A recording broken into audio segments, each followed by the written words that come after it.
हवा बदल गई रे। नाचारे नाचारे DJ Ashok in the mix. पानी बदल गए रे। नदिया के धार मनवा मचल गए नवा बहार पानी बदल गए रे।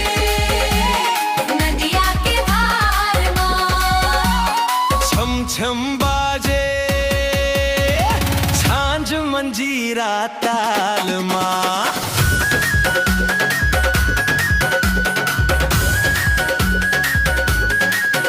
भोर के किरण डोंजरी चढ़लाई,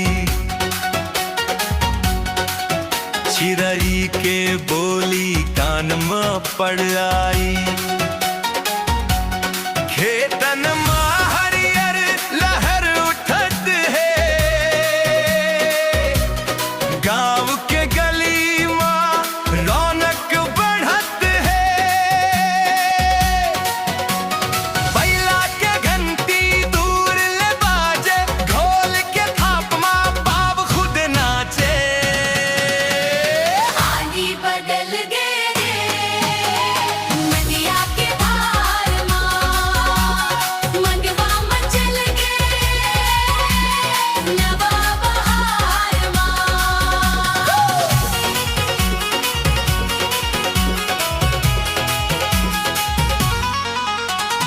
आंगन में हंसी दिया जगमगाए,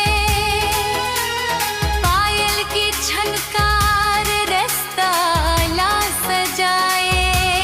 चूड़ी के खन खन ताल संग मिले, बांसुरी के सुर मनवा ये झूमे। हवा रंग चुनरी हवा संग डोले, मंजीरा के झनकार कान में रस बोले। पानी बदल गए रे। नदिया के धार छम छम बाजे झांझ मंजीरा ताल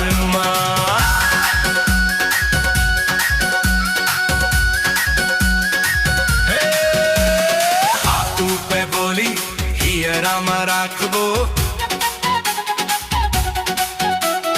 अपन पहचान ला दुनिया ला बताबो।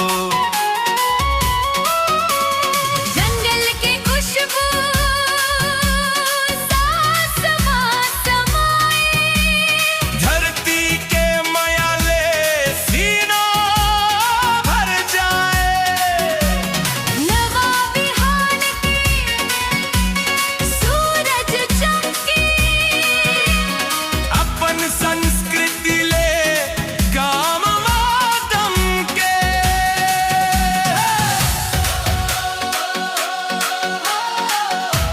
हाथ ऊपर कर पाँव मिला के नाचे। छम छम खम खम खम खम खन खन DJ Ashok in the mix.